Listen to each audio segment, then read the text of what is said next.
ሰላም የዴሊ ፎረም ቤተሰቦች ባለፉት 24 ሰዓታት በኢራን ምን አይነት አዳዲስ ክስተቶች እንደተፈጸመ እንንገራችሁ። ለፔጁ አዲስ የሆናችሁ ሰዎች ሰብስክራይብ ማድረጋችሁን አትርሱ። አሜሪካ ጦርነቱ የሚቋጨው ኢራን ያለ ቅድመ ሁኔታ እጅ ስትሰጥ ነው አለች። የአሜሪካ ፕሬዝዳንት ዶናልድ ትራምፕ ከኢራን ጋር ስምምነት ላይ የሚደረስበት እድል እንደሌለ ገልጸዋል።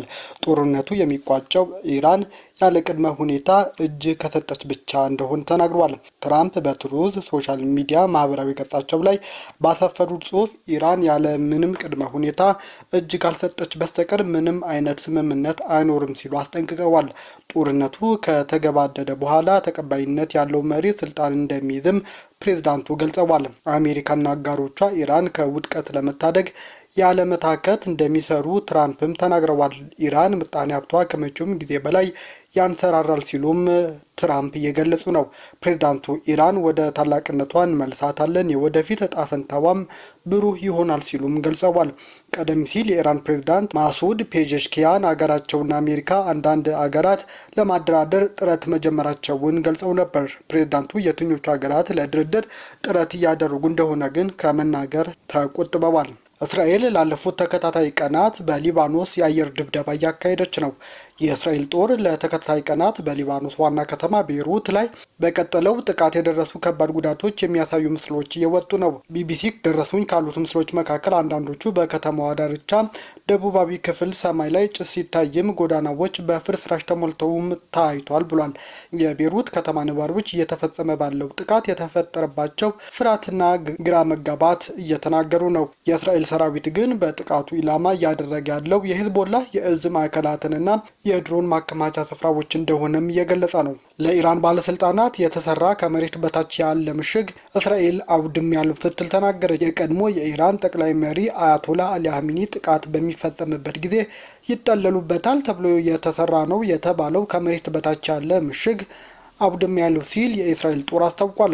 ጦሩ በከፍተኛ ሁኔታ ለደህንነት ጥበቃ አመቺ እንደሆነ ተሰርቷል የተባለውን ከጥቃት የሚከላከለው ምሽግ ለማውደም 50 የአየር ኃይል ተዋጊ ጀቶች መሳተፋቸውንም ገልጧል። ጨምሮም ይህ ለሟቹ የኢራን ጠቅላይ መሪ በአደጋ ጊዜ ደህንነቱ የተጠበቀ የእዝ ማዕከል ይሆናል ተብሎም ወደ ታሰበው ምሽግ ከመዘዋወራቸው በፊት ተደምስሰዋልም ሲል ገልጧል።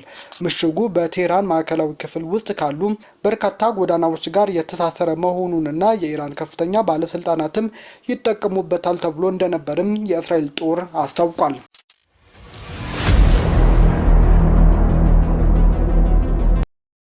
የኢራኑ ፕሬዝዳንት ማሱድ ፔዜሽኪያን አገራቸውና አሜሪካን አንዳንድ ሀገራት ለማደራደር ጥረት ጀምረዋል ሲሉ ተናገሩ። ፕሬዝዳንቱ የትኞቹ ሀገራት ለድርድር ጥረት እያደረጉ እንደሆነ ከመናገር ግን ተቆጥበዋል።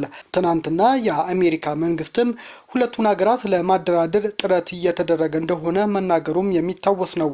የኢራኑ ፕሬዝዳንት በማህበራዊ ሚዲያ ገጻቸው ባሰፈሩት ጽሑፍ አንዳንድ ሀገራት ለማደራደር ጥረት ጀምረዋል፣ በቀጠናው ዘላቂ ሰላም እንዲሰፍን ቁርጠኛ መሆናቸውን ግልጽ መሆን አለበት፣ ሆኖም ግን የሀገራችን ክብርና ሉዓላዊነት ከማስከበር ወደኋላ አንልም ብለዋል። ፕሬዝዳንቱም አሜሪካና እስራኤል በኢራን ላይ የከፈቱት ጦርነት 7ኛ ቀኑን የያዘ ሲሆን ቴህራን በባህር ሰላጤው አገራት በሚገኙ የአሜሪካ ወታደራዊ ሰፈሮችና በእስራኤል ላይ የአጸፋ ጥቃት መፈጸሟን ቀጥላለች። የአገሪቱ ፕሬዝዳንት በበኩላቸው የድርድሩ ትኩረት መሆን ያለባቸው የኢራን ሕዝብ የናቁና ይህንን ግጭት ያስነሱ አካላት ላይ ነው ብለዋል። የኢራን የውጭ ጉዳይ ሚኒስቴር አባስ አራግቺ ኤቢሲ ኒውስ ቴሌቪዥን ጋር ባደረጉት ቃለ ምልልስ የእግረኛ ሰራዊት ወረራን ጨምሮ ለየትኛውም አይነት ወታደራዊ ፍልሚያ ሀገራቸው ዝግጁ መሆኗን ተናግረዋል።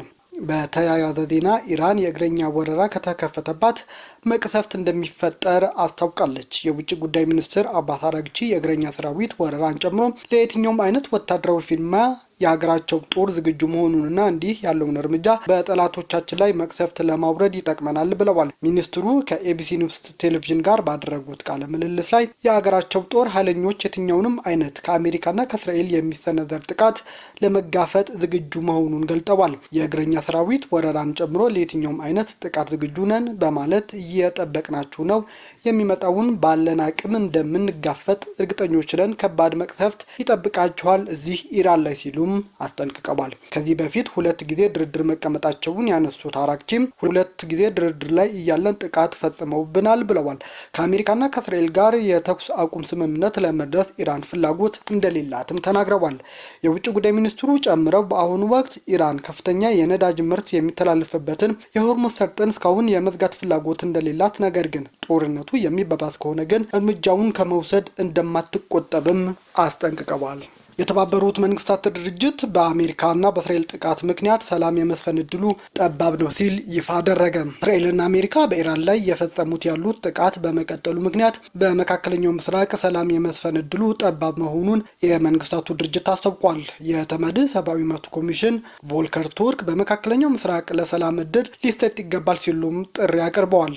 አሜሪካና እስራኤል ኢራን ላይ የከፈቱት ጦርነት 47ኛ ቀኑን የያዘ ሲሆን ኮሚሽኑ ተፋላሚ ኃይሎች ለሰላም በራቸው እንዲከፍሉም አሳስበዋል። የፈረንሳይ ዜና ወኪል ኤኤፍቢ እንደዘገበው ኮሚሽነሩ ለጋዜጠኞች በሰጡት መግለጫ ይህንን እሳት ለማጥፋት ዓለም እርምጃውን መውሰድ አለበት። አሁን እያየን ያለነው ነገር ማቀጣጠል፣ ማጋጋል፣ ማፈንዳት፣ ማውደም ነው ሲሉም ተናግረዋል። ሁሉም ተዋጊዎች ለሰላም እድል እንዲሰጡ እጠይቃለሁ። ሌሎች ሀገራትም ተዋጊዎቹ እንዲታቀቡ ማሳሰብ አለባቸው። ንጹሐን የበለጠ እንዳይጎዱና ቀውሱ እንዳይባባስ ማድረግ አለብን ሲሉም ጥሪያቸውን አስተላልፈዋል።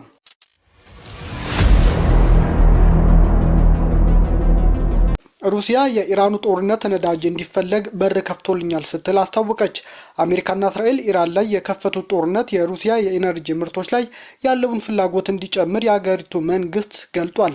የሩሲያ ነዳጅ የሚገዙት እንደ ቻይናና ህንድ ያሉ ሀገራት ግዢ የሚፈጽሙት በብሔራዊ ጥቅማቸው ተመስርተው እንደሆነ መናገራቸውን ሮይተርስ የዜና ወኪል ዘግቧል። ጦርነቱ መነሳቱን ተከትሎ ኢራን ወሳኝ የነዳጅ መተላለፊያ የሆነውን የሆርሙዝ ሰርጥ ዘግታለች። ይህ ሀገራት የነዳጅና የተጣራ የተፈጥሮ ጋዝ እንዳያገኙ እያደረገ ሲሆን የነዳጅ ዋጋ እንዲጨምር ምክንያት ሆኗል።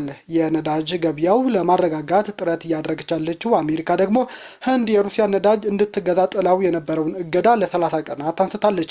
ይህ ጊዜያዊ ውሳኔ ተግባራዊ የሚሆነው ቀድሞም ጉዞ ከጀመረ በኋላ ባህር ላይ መንቀሳቀስ ባልቻሉ የሩሲያ ነዳጅ ላይ እንደሆነም አስታውቃለች። የሩሲያ ቤተ መንግስት ክሬምሊን ቃል አቀባይ የሆኑት ዲሚትሪ ፔስኮቭ ኢራን ውስጥ ካለው ጦርነት ጋር በተያያዘ ለሩሲያ የነዳጅ ሀብቶች ያለው ፍላጎት በከፍተኛ መጠን እየጨመረ መሆኑን ተመልክተናል ሲሉም ለጋዜጠኞች ተናግረዋል። ኢራን ወደ እስራኤል የምታስወነጭፋቸው ሚሳኤሎች እስራኤል ላይ ጥቃት እያደረሱ መሆኑ ተሰማ። የእስራኤል ጦር ከኢራን የተወነጨፉ ሚሳኤሎች ወደ ሀገሪቱ እየተምዘገዘገ መሆኑን ከገለጸ በኋላ ቴል አቪቭ ውስጥ የፍንዳታ ድምፅ እንደሚሰማም ሮይተርስ የዜና ወኪል አስታውቋል። የኢራን እስላማዊ ሪፐብሊክ ዘብ በመሃል ቴል አቪቭ የሚገኝ ስፍራዎች ኢላማ በማድረግ አዲስ ዙር የሚሳኤልና የድሮን ጥቃት ዛሬ ማለዳ መክፈቱ ይታወሳል። የሮይተርስ ዘገባ እንደሚያመለክተው አብዮታዊ ዘቡ ኦፕሬሽን ቱር ፕሮሚስ 4 ሲል የጠራው ዘመቻ አካል የሆነ የሄባር ሚሳኤሎች ወደ ቴል አቪቭ ማስወንጨፉ ገልጿል። የእስራኤል ጦር በበኩሉ በኢራን የተተኮሱ ሚሳኤሎች ወደ ሀገሪቱ እየመጡ መሆኑን ማለዳ ላይ እንዳሳወቀና ለማክሸፍ እየሰራ እንደነበር ማስታወቁ ነበር። ጦሩ በቴሌግራም ገጹ ባወጣው መግለጫ የእስራኤል መከላከያ ሰራዊት ከኢራን ወደ እስራኤል ግዛት የተወነጨፉ ሚሳኤሎች መኖራቸውን ከአጭር ጊዜ በፊት ተለይቷል ሲልም አስታውቆ ነበር። ማምሻውንም ኢራን ወደ እስራኤል ሚሳኤሎች ያስወነጨፈች ሲሆን በእስራኤል ቴል አቪቭ የወደቁ እንዳሉም እየተነገረ ነው። ኢራን በአሜሪካ የጦር ሰፈሮች ላይ ሚሳኤል አስወንጭፋ 6 የአሜሪካ ወታደሮች ሳትገድል እንዳልቀረ እየተነገረም ነው። አሜሪካ ባለፉት 72 ሰዓት ኢራን ውስጥ በሚገኝ 200 ኢላማዎች ላይ ጥቃት መፈጸሟን፣ በዚህም የቴህራን የድሮንና ሚሳኤል አቅም በከፍተኛ ደረጃ ማዳከሟን የአሜሪካ እዝ ዋና አዛዥ ብራድ ኩፐር ተናገሩ። የአሜሪካ ጦር በአሁኑ ሰዓት የኢራን ሚሳኤል የማምረት አቅም ለማውደም እየሰራ መሆኑንም ገልጧል። ዋና አዛዡ አሜሪካ በኢራን የሚሳኤል ማስወንጨፊያና መሰረተ ልማት ላይ እያካሄደች ስላለው ወታደራዊ ዘመቻ መግለጫ ሰጥቷል።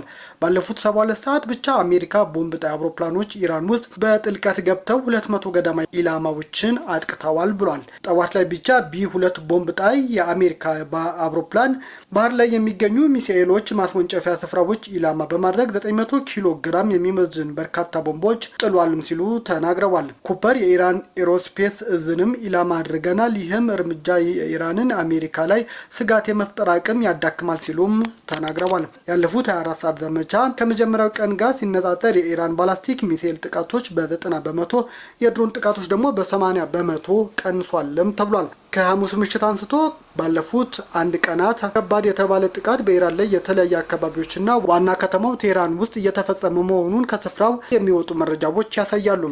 ቤተሰቦቻችን ገጻችንን ላይክ፣ ሼር፣ ኮመንት ማድረጋችሁን አትርሱ። በተለይ ሰብስክራይብ ማድረጋችሁን አትርሱ። አበርቱን፣ አብራችሁን ሁኑ።